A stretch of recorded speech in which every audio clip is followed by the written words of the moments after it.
How's it going, YouTube? This is TJ, back for 2018 with my first review. Going to start off talking about the Tiny Roop. I hope you all had a good Christmas and New Year. Talking about the Tiny Roop first. So this has been around for some time now, and they are real fun to fly, especially when you put a all-in-one camera on and your FPV goggles and fly around the house in this type of weather, which is winter time.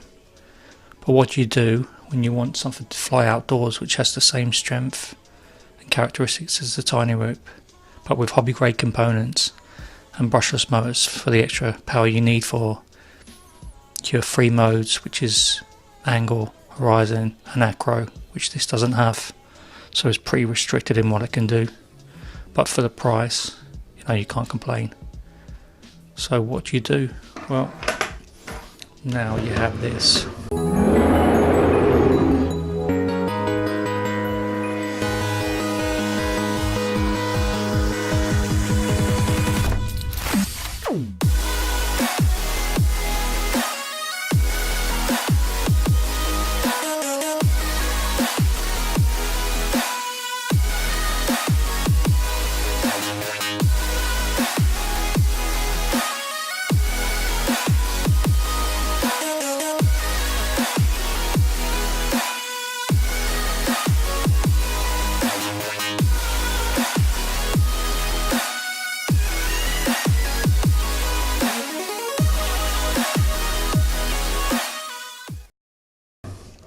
The KingKong 125. So it's actually a big Roop. That's the case it comes in. Nice little carrying case, and it does fit in there with the actual thing as it is. So here's the big Roop. It's got 1104 7500 kV motors, and they're made by Sunny Sky, so they're really good quality motors, performance motors. You get a 2S battery, GMB, which states 80 to 160 C, but I very much doubt that. Looking at the gauge of the wire, I wouldn't imagine it can deliver that. They are supposed to be good batteries. It's held on there by a band, which you get spare bands for. You've got your foam here to stop the battery from slipping around. If I take this battery out, see you've got the VTX underneath. The VTX has got 16 channels. The output, the power output from it is 25 milliwatts to 100 milliwatts. But the funny thing about this is you've got to use a solder bridge, so you've got two pads, and obviously when the solder bridge is there you've got 100 milliwatts, and when that's removed you've got 25 milliwatts. I believe this one's got the link so that it's set when you get them at 100 milliwatts, which is fine until you're flying with someone else, then you probably wash out their signal. It's got a 800 TVL camera, 150 degree angle on that, so it's pretty good quality. I've had one park flight with it and recorded it through my goggles, and the colours look pretty good. It's quite a sharp image as well. Got your tri-blades here. As I said, with those motors, Sunny Sky, you've got performance and quality build. To get into this, you've got 3 screws which need to be removed. You've got one there, and one here, Phillips head screws. I've removed those to get it to connect to Betafly, because although these are bind and fly, if you get your own receiver, or if you buy one with a receiver, you've still got to set up in Betafly to work with your transmitter. But after you've done it a few times, it doesn't take long. Like I say, when the 3 screws are out, the canopy comes off, and you connect the micro USB to the flight controller. It's a PIKO BLX F3 flight controller on this, and the ESC is a 4-in-1 BL Heli S 10 amp. It's D short on that as well, so it's not too bad. It's a good hobby grade build. You've got the strength there, so with these ring protectors you can't really do any damage, and you're going to maintain keeping this in the air if you're going around obstacles or under obstacles. The only thing I would say is, if you're flying in and around trees, is try and keep it low if you're threading in between trees, because with these on it's going to be a tree magnet. You know, it's going to want to stick in the tree if it does land on any branches, so try and keep it low. So yeah, there we have it. I've had one part fire, like I said, and it's done really well. So that's what you get with it. You get the actual quadcopter. You can get it as plug and play, so you buy your own receiver. I tend to go for the XM receivers, which is Free Sky. They tend to be the better receivers from what I've seen. The other ones seem to have sort of brownouts quite a bit, so yeah, I've gone for the XM Plus. That's a full range micro receiver, but you can get it plug and play, so you know, if you've got your own micro receiver, you can fit it in. You've got your monopole antenna there for the VTX, so fine in a crash, it's going to flex down. And yeah, if you're flying it about in the house, I guess you're going to have to be careful with the throttle. It's quite a punchy model. I might give it a go around the house. I've had a quick hover with it, but I've not flown it round. But these do flex a bit. They're not rigid plastic, these rings. But if you're learning to fly with brushless, I can't think of a better model to get, because who wants to keep changing propellers when they crash? I know I don't. And you are going to crash with it, especially when you're doing acro flying. So for me, this is going to be, well, for myself, like I've just gone into acro, so learning acro is going to be better with this. I'm going to get away without keep having to change propellers or bend them back into place. And you can keep on flying if you hit something, unless you hit it head on. I mean, if you just knock into something sideways, it's going to carry on going. That's the advantage of the whoops. And to have this, something you can take outside, that's what you really want. I mean, I love the tiny whoop, don't get me wrong, for floating about indoors, but when it comes to doing acro or getting any performance from it, you're not really going to do that from a brush quad. Whereas with a brushless, this can deliver enough power to give you that acro the way it should be. So there it is, that's the actual quadcopter itself. There's the case, so you can, you know, it's a nice carrying case. You can use that to put the quad in if you're going anywhere, keep it safe from your harm. You've got that foam insert, so you can take these inserts out and put extra batteries in there or parts in here. This is the actual box, spares you get with it. Let's have a look. So you've got you actually get 2 full sets of propellers, which is pretty good, but you shouldn't really need them with that design, unless you decide to take the rings off when you're fully confident with it. You've got your instructions for binding your receivers, the various receivers, and you get the micro USB cable for Betaflight setup.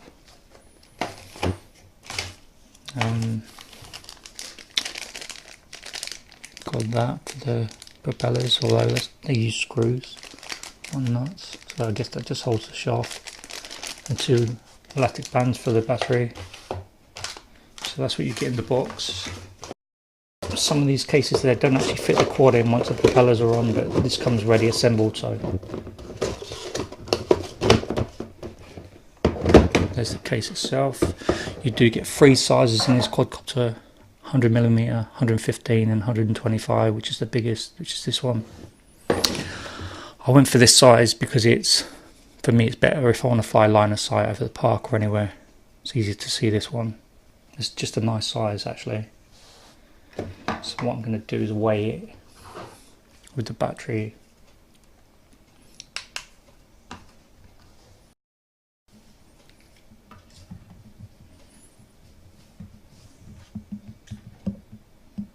So it's coming up at 128 grams, 128.3 grams.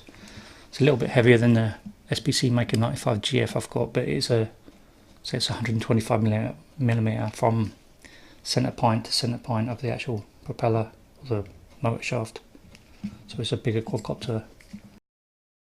And I found when I did fly over the park, it it still flies really well with these on. Even the punch out was pretty impressive.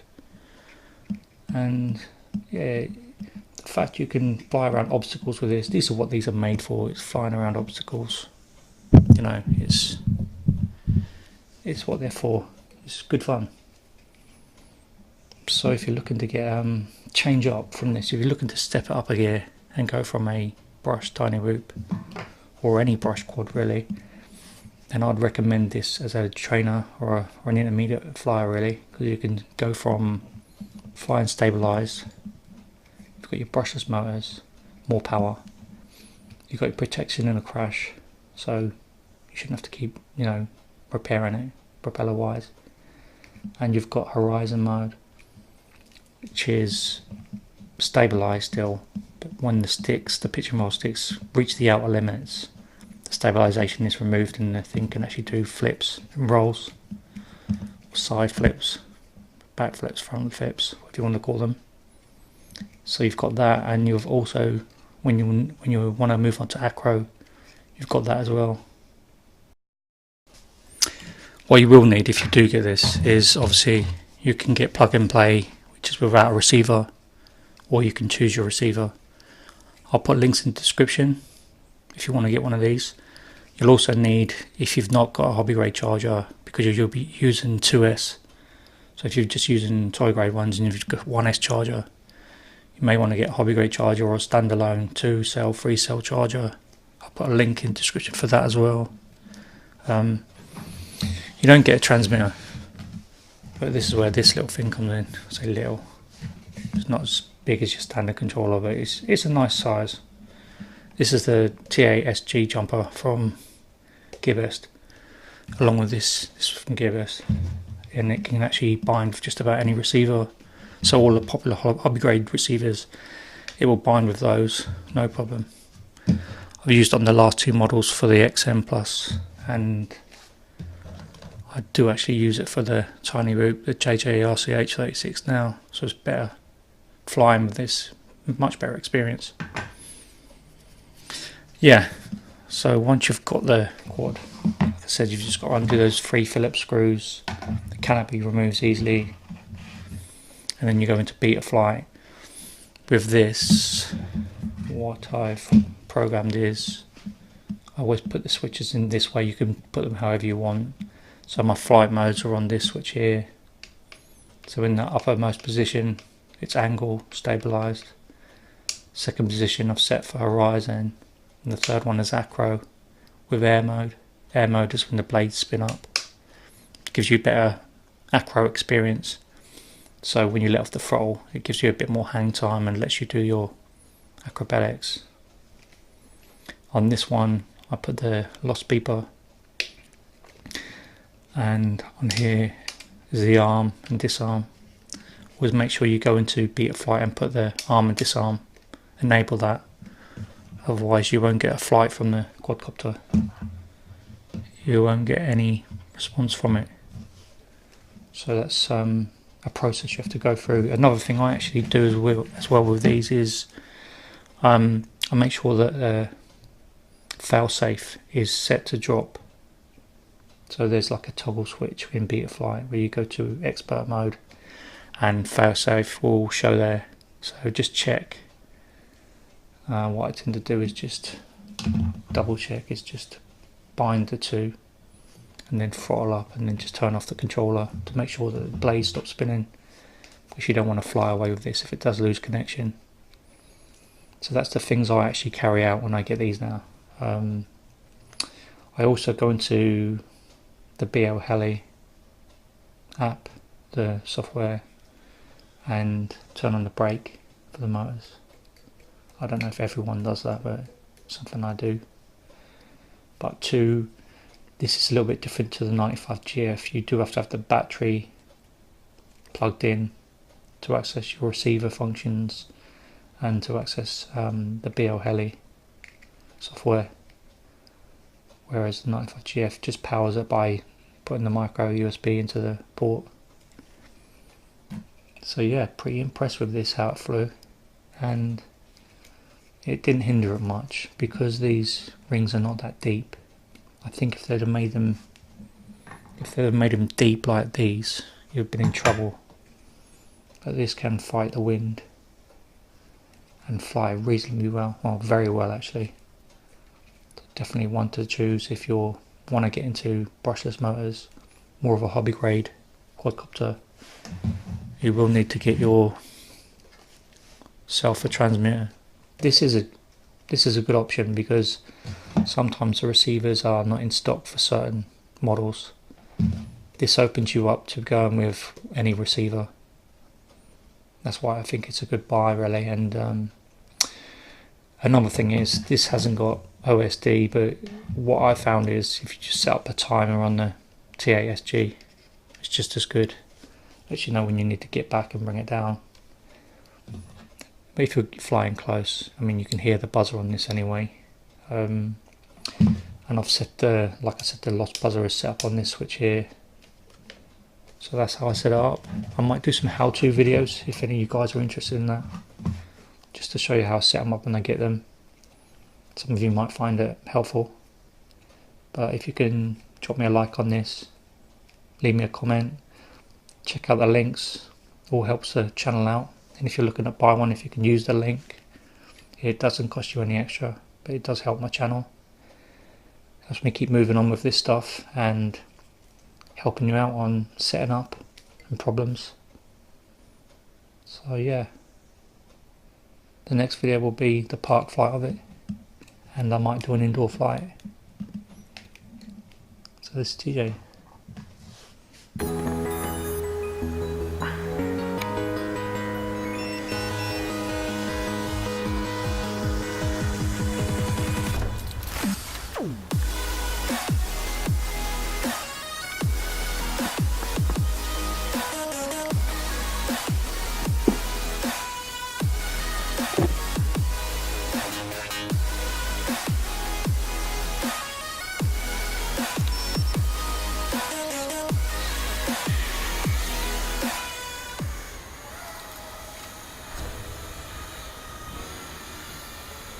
Take it out to the middle of the field and do a punch out.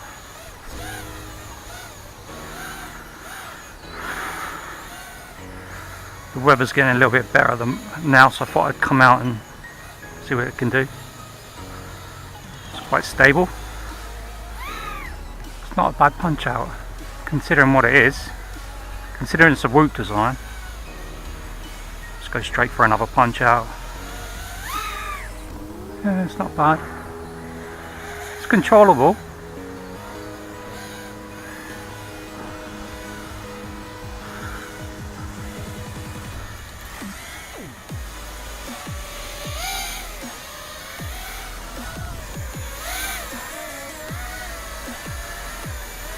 So you've got the protective rings. They're not too deep, so shouldn't cause you too much resistance against the wind. Got the Sunny Sky motors, high branded motors.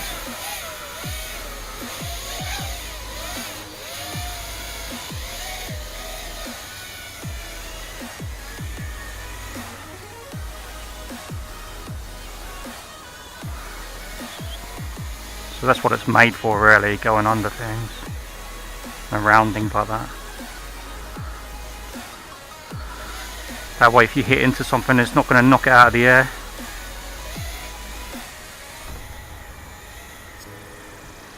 For its size, it still can go under low obstacles.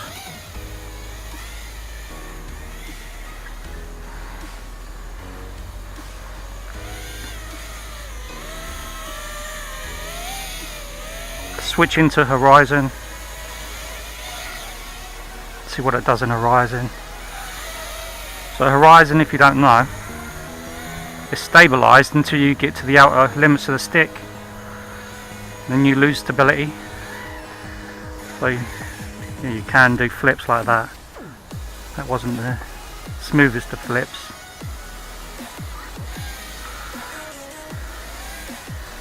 Try punching it a bit more and flipping it. Yeah, so you can do flips and rolls in horizon, but you've still got stability. As you can see, if I let go of the stick, still got stability there. and you can do flips and rolls like that way.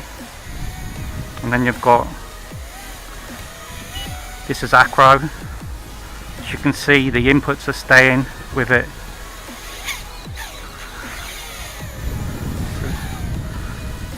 I'm still, line of sight acro was not the easiest. As you can see, where input I give it, it's going to stay there. I'm just going to try and do a quick flip before I run out of battery.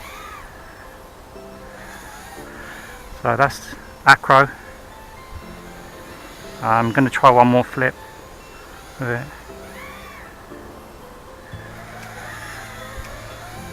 So I'm a bit rusty on acro, so I've only flown acro a couple of times, but I'm going to go back into stability.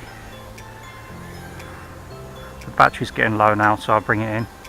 But this is the first outdoor flight of it, and it seems to be okay. It's bound okay with the T8SG.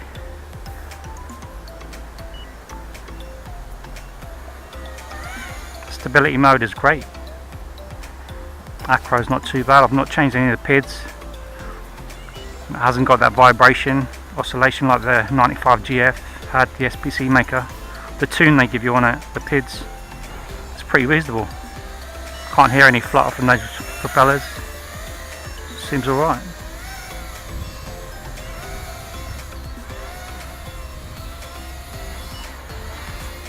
So this one's got the XM Plus receiver from FreeSky, and I've got the T8SG, which binds to just about any receiver. So if you haven't got a receiver, you'll need one. You'll need to choose one and get a transmitter. This is bind and fly or plug and play. Bind and fly is with a transmitter included, whatever you choose for your transmitter. Plug and play, you need to install your own. But yeah, flies nice.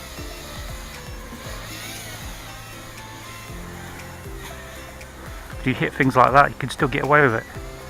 Still carries on.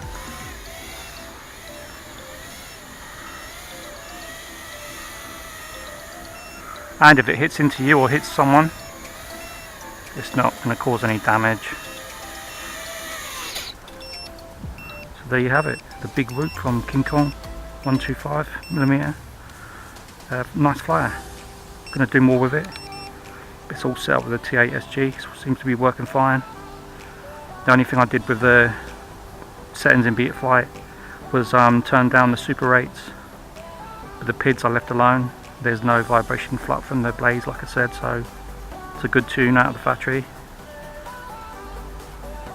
So there you have it.